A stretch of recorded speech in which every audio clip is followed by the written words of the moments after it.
안녕하세요. 저는 시장통에서 과일 장사를 하는 30대 후반의 여자입니다. 다가오는 추석에 다들 장을 볼 계획을 가지고 계실 거예요. 부디 바가지 쓰지 마시고 좋은 가격에 장을 보시길 바랍니다. 제가 살아온 과거를 생각하면 많이 처절하고 안쓰러운 것 같아요. 그중 시집살이가 가장 힘이 들었던 것 같아 여러분께 넋두리 하는 마음으로 글을 쓰게 되었습니다. 그럼 제 이야기를 끝까지 들어주시고 위로의 한마디 남겨주시면 감사하겠습니다. 저는 초등학교 시절에 부모님을 잃었습니다. 두 분은 이혼을 하셨는데 엄마는 그때부터 아예 연락이 끊겨서요. 두 번 다시 만나지 못했고 아빠는 교통사고로 세상을 떠나셨습니다. 그래서 전 고아원에 갈 줄 알았지만 친가책 친척들이 저를 돌아가며 키워주시기로 했습니다. 처음에는 고무댁에서 지내게 되었는데 친척 언니와 오빠가 신나게 괴롭혔어요. 같이 놀아주지도 않은 데다 장난감이나 인형에는 손도 대지 못하게 했죠. 거기서 3년을 보낸 후 작은 아빠들에게 옮겨갔는데 그곳에서는 작은 엄마의 눈치를 심하게 지켜야 했습니다. 아무래도 피 한 방울 섞이지 않은 여자애가 자기 집에서 먹고 자고 하니 얼마나 싫었겠어요. 저는 고모댁에서 눈치를 늘린 덕분에 밥을 축내지 않았고 먹고 싶은 간식을 사달라고 조른 적이 한 번도 없었습니다.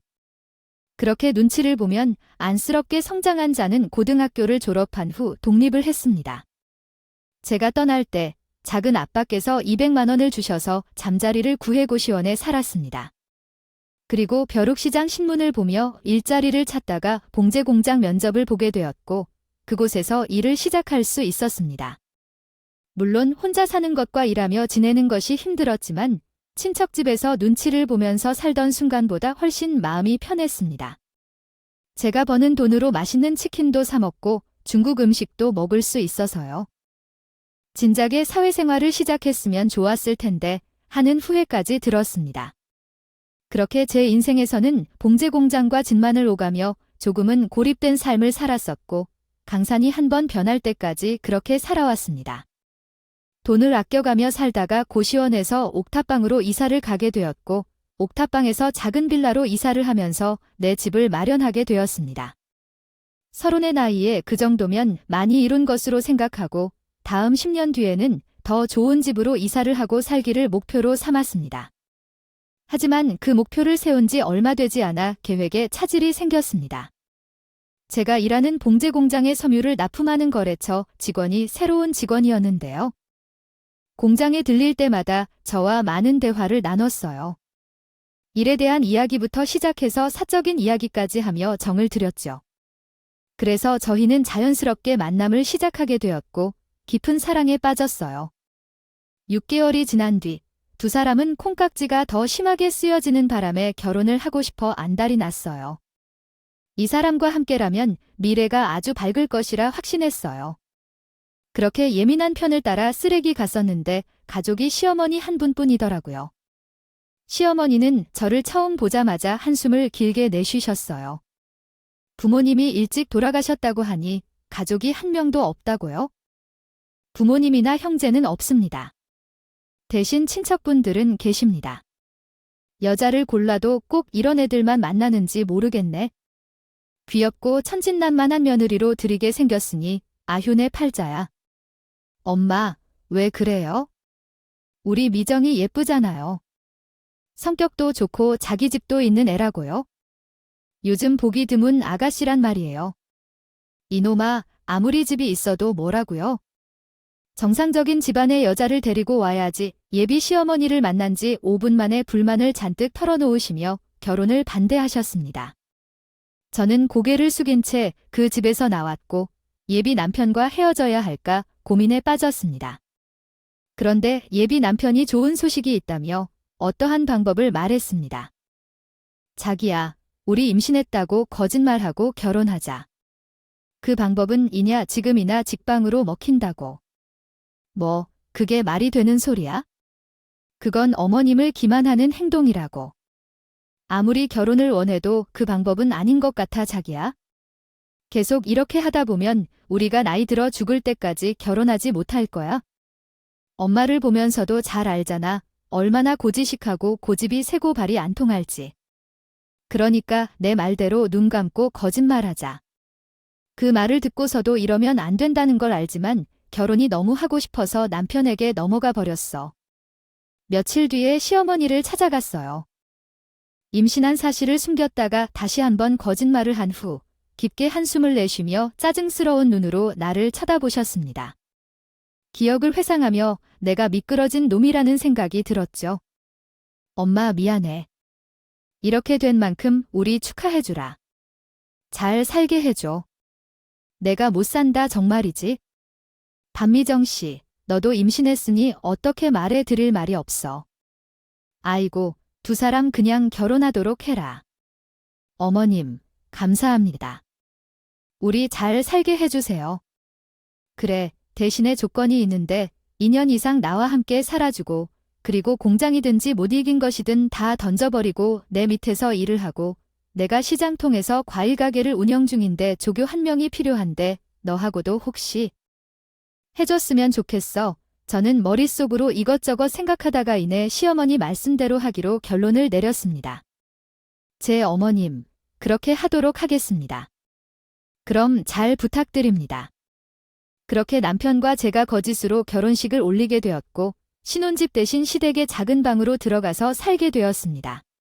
그런데 얼마 지나지 않아 거짓 임신이 들통나 호되게 혼이 나고 시어머니의 미움을 온몸으로 받아내게 되었습니다. 시장통에서 장사하시는 시어머니는 저를 조수로 과일 가게 세워두시고 가르쳐 주셨습니다. 다행히 과일 품목이 그닥 많지가요. 가격을 외우는데 시간이 별로 걸리지 않았고 손님들을 대응하는 것도 제가 눈치를 챘기 때문에 시어머니 없이 혼자 일할 수 있었습니다. 그래서인지 시어머니는 자주 가게를 비우시고 라시를 돌아다니셨습니다. 동네 친구들과 찜질방을 다녀오시거나 꽃을 구경하러 다녀오셔서 가게 금고 안에 있는 돈만 챙겨 가져가셨어요. 그리고 제가 결혼한 죄로 임신했다는 사실을 털어놓아 버렸기 때문에 시어머니께 따로 월급을 받아야 한다는 말씀을 드리지 못했습니다. 알아서 챙겨주실 거라 생각했는데 전혀 그렇지 않았습니다. 2달이 지난 때쯤 용기를 내어 월급에 대해 말씀드렸더니 시어머니는 혀를 차며 대답하셨어요. 너 웃기는 애다. 사기 결혼한 주제에 나한테 월급을 달라는 거니? 내가 너를 속인 줄 생각하면 아직도 자다가도 벌떡벌떡 일어나 어머님 그건 입 열개여도 죄송하다는 말씀밖에 못 드려요. 하지만 그것과 달리 나는 가게에서 하루에 12시간씩 일하는데 한 푼도 받지 않는 건 아닌 것 같아요. 얘가 정말 웃기는 애네. 결혼한 지 얼마나 됐다고 돈 내놓으라고 하는 거야? 어른이 알아서 줄 걸 기다리면 덧나니. 내 월급은 내가 모아뒀다가 분갈 때 주도록 하마. 너도 목돈으로 받아가면 좋지 않겠어? 네, 분가할 때 한꺼번에 주신다고요. 그럼 2년 뒤에 받을 수 있다는 말을 하고 계신 건가요? 저는 생활비와 개인 경비가 필요한 상황이라서요. 생활비와 용돈은 제 남편께 받아서 쓰도록 하려고 합니다. 내 집에서 살면서도 그런 돈까지 받아서 챙기는 게 맞을까요? 어쨌든 돈 문제는 나중에 해결하도록 할게요. 저는 하지 않을 수 없어요. 시어머니의 말씀을 따르기로 결정했고 남편으로부터 적은 돈을 받아서 살림을 꾸리기 어려웠어요. 그래서 혼자 과일 가게에서 일하는 날이 대부분이었는데 이제 장사를 한다면 제대로 하고 싶어요. 손님들에게 항상 웃으며 친절하게 대하고 주변 상인들과도 친해지려고 무던히 애를 썼습니다. 그래서 제가 장사를 시작한 후에 과일 가게 매출이 거의 5배 이상으로 늘었습니다. 손님들 대부분이 우리 가게에 오시면 주인이 바뀌었느냐며 잘됐다는 말씀을 하시곤 했습니다. 이야기를 들어보니 시어머니가 손님들에게 불친절하고 과일 가격도 제멋대로 바가지 씌우는 걸로 유명했던 것 같았습니다. 그래서 제가 주인이 바뀐 것이 아니라 직원이라고 말하며 앞으로도 서비스를 잘 해드리겠다며 자주 오라고 말씀드렸습니다. 손님들은 계속해서 늘어나고 상인들과도 이번이 깊이 친해질 정도로 친해졌습니다. 틈틈이 환불받은 과일을 가져와 나누어 먹기도 하고 가게로 떡을 가져오시거나 각종 간식과 반찬까지 얻어먹었네요. 한편 시어머니는 과일 가게가 제 덕에 잘 되는 것을 생각도 하지 않으시고 늘어난 수입을 좋아하시며 돈통에 돈을 몇 번이나 하루에 세우고 앉아 계셨다. 이상하다. 돈이 조금 모자라는 것 같은데 혹시 내가 삥땅 친 거 아니냐고? 아니에요. 어머님, 저는 돈통에 돈을 넣었을 뿐이에요. 전혀 빼지 않았어요. 아니면 아닌지 왜 그렇게 놀라세요? 얼굴 보니까 더 의심스러워요. 부모 없이 자란다면 손습관이 안 좋아질 수 있을 거라고 생각되는데 말이야. 어쨌든 혹시라도 내 손에 눈독이 들면 가게 되지 않을 것이다. 그리고 과일이 달지 않거나 시들어서 환불해준 것까지 뭐라고 하셨습니다. 돈이 썩어나는 거냐, 뭐가 남는다고 과일을 환불해주겠어? 시간이 지나면 당연히 시들게 되는 법 아니냐? 또한 달지 않아 환불해주면 뭐가 남겠어? 어머니, 아무리 그래도 환불은 해줘야 해요. 우리 가게에 오시는 분들은 대부분 단골 손님들인데 그런 분들을 놓칠 순 없잖아요. 얼씨구, 지금 날 가르치러 온 거냐? 단골 같은 소리 하고 있네? 시장에 널린 건 손님들이야. 단골 몇 명 버리더라도 장사하는데 아무 지장이 없다고. 그러니까 앞으로는 절대 환불해주지 마라. 아니, 생각해보니까 넌 환불은 핑계고 과일들을 내가 다 먹은 게 아닌가. 여기 상인들하고 친해졌다고 과일을 가져다 주고 노는 거 본 적 있잖아. 그건 환불된 과일만 가져다 드린 거야? 저도 얻어먹는 게 많으니까 서로 도와주는 거지? 도둑년은 참 말이 많네. 서로 도와주는 거 정도가 감성 노름이라고 봐? 이런 건 집어치워. 아무나 잘 오는 우리 가게만 잘할게. 되면 되면서로 수정합니다. 장땡이니까 장땡이니까 년들이랑 어울리지 말아라. 다른 집 년들이랑 어울리지 말아라. 매출이 늘었다고 칭찬을 받기는커녕 매출이 늘었다고 칭찬을 받기는커녕 도둑년 취급까지 받았답니다. 도둑년 취급까지 받았답니다. 시어머니는 한두 번 의심하시는 게 아니라 돈을 셀 때마다 저를 노려보셨습니다. 돈을 세는 시점마다 저를 노려보셨습니다. 그렇게 의심이 들면 과일 가게에 앉아서 장사하는 걸 지켜보면 그렇게 의심이 들면 과일 가게에서 장사하는 걸 지켜보면 될 텐데 또 그건 싫었는지 될 텐데 또 그건 싫었는지 맨날 친구들하고 놀러 나가기 맨날 친구들하고 놀러 나가고 바빴답니다. 바빴습니다. 저는 과일 가게에서 일을 마치고 시댁으로 돌아가면 어김없이 살림을 혼자 다해야 했습니다. 저는 과일 가게에서 일을 마치고 시댁으로 돌아가면 어김없이 살림을 혼자 다해야 했습니다. 시어머니는 제가 치즈보고 나서 집안에 손도 대지 않으셨고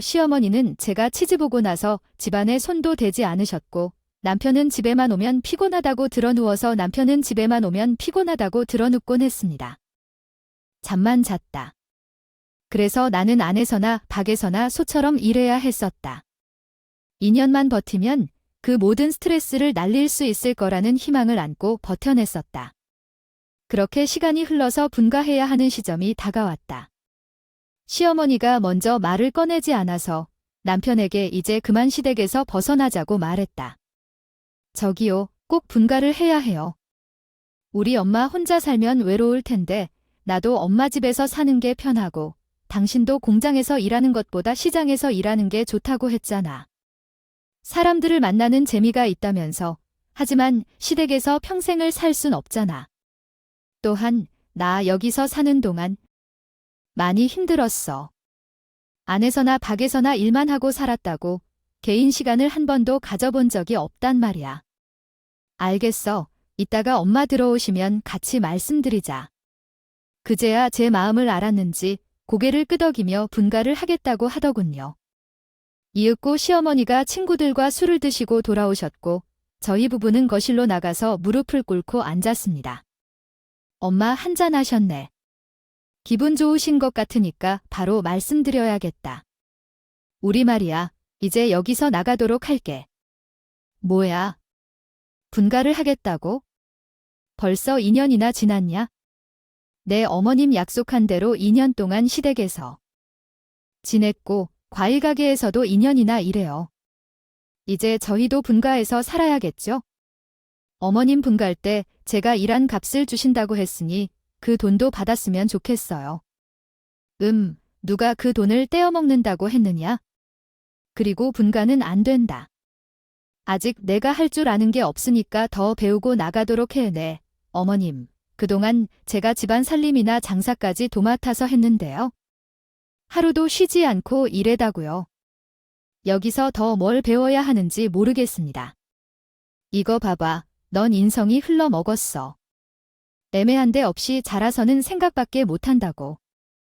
아무리 일을 잘한다 해도 사람은 인간성이 중요한 거야. 내 성격으로 본가에서 살게 되면 내 아들이 엄청 힘들 거예요. 그러니까 여기서 마음가짐을 더 배우도록 해. 앞으로 2년 더 인생을 공부한다 생각하고 지내보자. 제가 이해할 수 없는 시어머니의 말씀에 대답했습니다. 어머님, 제 인간성이 어떻다고 그런 말씀을 하세요? 부모님 없이 자라긴 했지만 남에게 해를 끼친 적도 없고 부끄럽거나 잘못한 적이 단 한 번도 없습니다.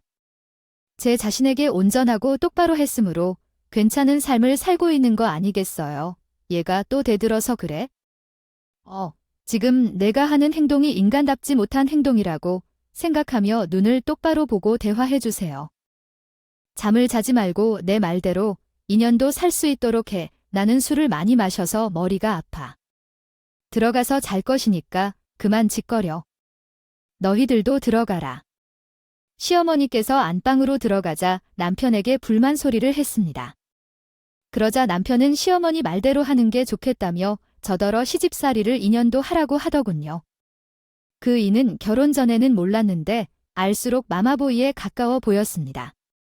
시어머니를 무서워해서 그런 줄 알았는데 그게 아니라 요즘 흔히들 말하는 가스라이팅을 제대로 당하고 있는 것 같아 보였습니다. 그 이는 제가 돈 한 푼 못 받고 과일 가게에서 일하는 것을 알고도 시어머니 편을 듣고 있었는데 제가 힘들다는 말을 하자 시어머니가 잘 되라고 말하는 것이니 참으라고 말도 안 되는 소리를 하곤 했습니다. 결국 분가는 물 건너가게 되고 계속해서 힘든 하루를 보내야 했습니다. 그렇게 과일 가게로 다시 출근했는데 기분이 좋지 않아서 울적한 기분이 가시지 않았습니다. 이런 상태에서 앞집에 있는 떡집 찾아온 언니가 우리 가게로 와서 무슨 일이냐고 물었습니다. 미정아, 요즘 무슨 일 있어? 계속 표정이 어둡네. 어디 뭐 아프기라도 했어? 아니에요. 아프지는 않은데 집안일 때문에 머리가 아파서 그런가 봐요. 무슨 일인지 궁금한데, 그래? 언니에게 말해봐. 보통은 가슴에 쌓인 것을 누군가에게 털어놓고 푸념해야 해소되는 법이라던데. 그래서 저는 결혼해서 지금까지 살아온 과정을 서사시처럼 털어놓았고 돈 한 푼 받지 못하고 일하는 것까지 숨기지 않고 말했습니다. 어머머, 미단이 재주 넘치신 모양이라. 시어머니 마음에 안 든 줄 알았지만 그 정도로 나쁜 사람이었다니. 2년 동안 10원조차 받지 않았다니 정말로 이해가 안 가요. 내가 노예든 뭔가 그렇게 부려먹을 수 있는 줄 누가 상상하겠어요? 그래서 분갈책은 내후년에 해야겠다고 하더라고요. 내 언니도 저도 답답해서 죽을 지경이에요. 남편은 시어머니가 시키는 대로만 따르고 제 생각은 전혀 고려해주지 않는다는데요. 떡집 언니는 제 이야기를 경청해 주었고 그날 시장 상인들에게 소문을 퍼뜨렸습니다. 그 언니가 입이 깃털만큼 가벼운 사람이라는 소문이 금방 퍼졌죠. 그래서 시장통에서 일하는 다른 상인은 제가 파는 물건 하늘색을 들고 와서 저에게 위로의 말을 건넸어요. 그 어제 저녁 시어머니가 돈통에 돈을 수거하러 오셔서 제 선물도 확인하고요. 어디서 왔는지 묻지도 않고 당신의 시장 가방에 집어넣어 가져가라며 돈과 내 선물을 챙겨나가는 시어머니의 뒷모습을 보았는데 얼마나 죽을 만큼 화가 났는지 속으로 욕을 한 바가지 퍼부었습니다.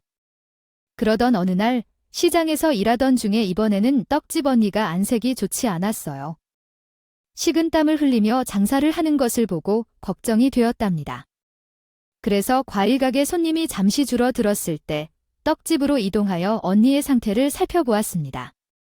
손으로 만져봤더니 불덩이에 놓은 것 같이 뜨거운 땀이 줄줄 흐르고 있는 것을 느꼈어요.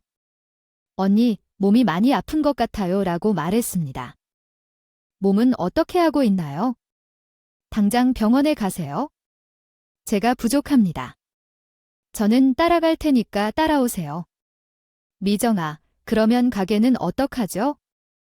옆집 미모들에게 잠깐만 봐달라고 부탁할 거예요. 그리고 지금 가게에서 문제가 있어요. 빨리 따라와요. 제발. 떡집 언니의 어깨를 붙잡고 시장으로 나가서 택시를 타고 병원으로 향했습니다. 의사 선생님은 선니가 고열이 있어 보인다며 링거를 맞고 잠시 쉬고 일어나서 상태를 확인하라고 했습니다. 그래서 저는 언니 옆에서 천천히 링거가 다 떨어질 때까지 조용히 기다렸습니다. 2시간이 지난 후 언니가 잠에서 깨어나 다행히도 열이 내리고 몸이 한결 가벼워진 것 같았어요. 그래서 우리는 다시 시장으로 돌아갔어요. 그런데 평소에는 코빼기도 보이지 않던 시어머니가 과일 가게에 앉아 있었어요. 제가 들어가자마자 얼굴에 주름을 지으시며 성질을 부리셨어요. 얘야, 너는 가게를 내팽개치고 어딜 다녀오는 거야? 누가 내 물건을 훔쳐가면 어쩌려고.